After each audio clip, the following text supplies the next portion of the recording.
student loans? I had all of my student loans forgiven. Was that Biden? Thank you, Biden. You're a recipient. You're the first one I've $165,000 in student loans were forgiven. Were forgiven. Are you? Oh my gosh, $165,000? Interest is intense. Yeah, totally forgiven. They sent me. Okay, so I went to log in to my student loan account, and it's like no. So did you have to apply for that? I did. I applied. Okay, so you have to. I consolidated my debt. Unbelievable. I worked in nonprofit. I paid 156 student loan payments, which is over 10 years of payments, right? I applied to have my loans forgiven, and then the Trump administration happened. And they're like, forget it, right? And so then the Biden administration happened. And I was like, hopefully that'd be great. I applied. I was one of the first to apply. And so then when they did like this little sliver of people that got forgiven, I was in that sliver because I had worked. I had paid my 10 years of payments. I had consolidated. I had worked in nonprofit. And so they sent me a letter that's like, here's the letter to give to your taxes. Here's the letter to give to anybody to prove it. You no longer can log into your student loan payment plan. Here's the letter.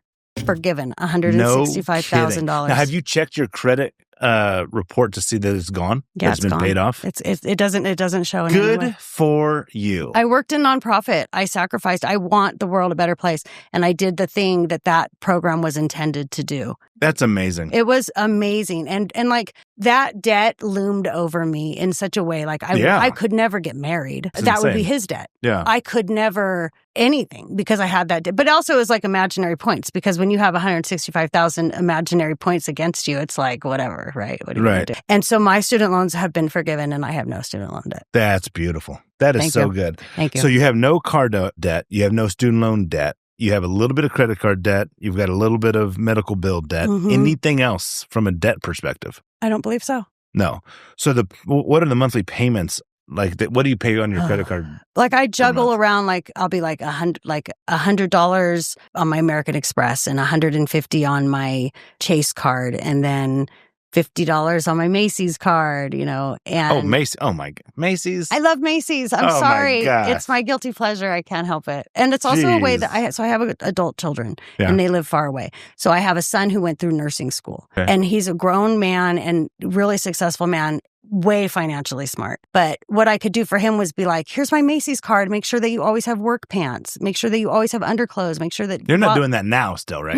No, now he's an adult making great money. His own money. But when he was in college and working so hard, that was the little bit as a mother that I could do would be like purchase his pants for when he's a waiter. You know what I mean? His shoes, because that's all I could really do. Okay. Glad that you could really do that. Now he's on his own. Now he's on his own. And trust me, he's got it. It's kind of not adding up. You're saying $150 on Amex, $100 on Chase, and then $50 on like Macy's. I also have a Care Credit account because I had my eyes lasered so I could see. So I have $1,000 that I still owe on a Care Credit account. So you owe more than $2,000 or $3,000. I would say that I don't owe a total of $6,000. I don't see anywhere in here where we're talking about that. So you think the total amount is about $6,000 credit card debt? I think it's less than that. Okay. I really do. I don't. I think I have I could. Because so what are you paying on that care thing per month? Like $50. So pretty much from a monthly debt perspective, you're paying $150, $100. So you're paying about $350 per month in just debt?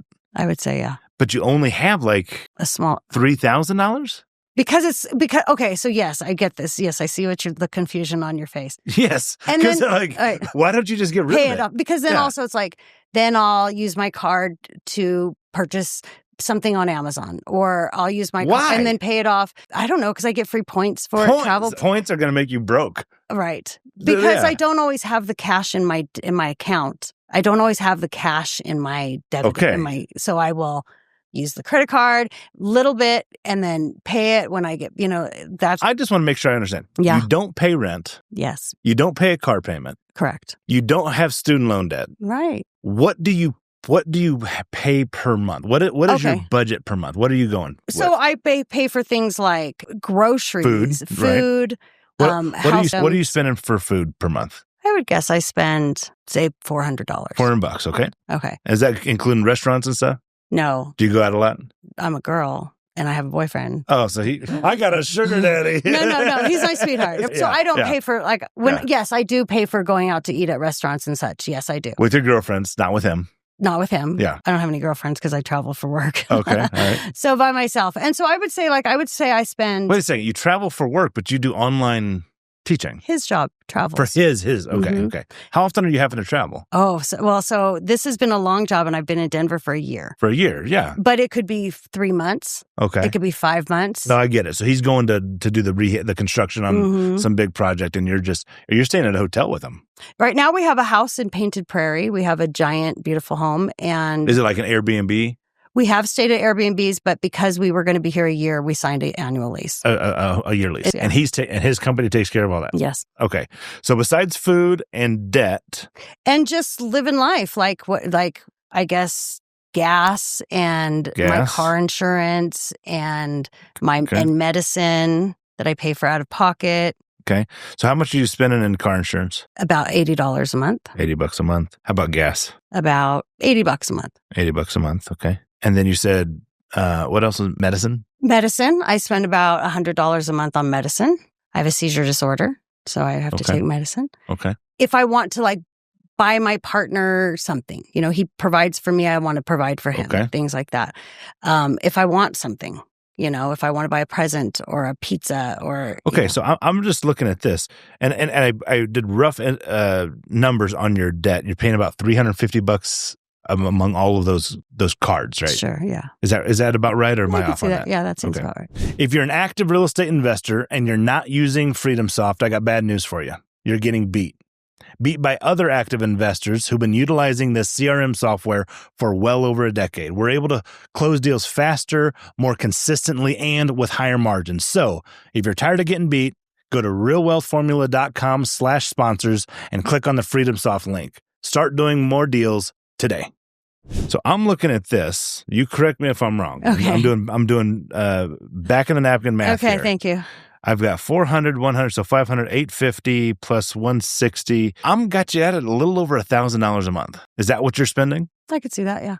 That's not an unreasonable amount. That's not an unreasonable amount. That is incredibly low. Thank you very much. Yeah. If you follow what I'm about to talk to you, sure. There's no reason why you're not saving and working. Retired. I need a job. That your passive income becomes larger. If you're only living on now, this is not sustained. This is not. I mean, how sustainable is this? How long can you continue to go this way? Right. And that not long, because what I'm doing is also eating into any savings of cash that I used to have.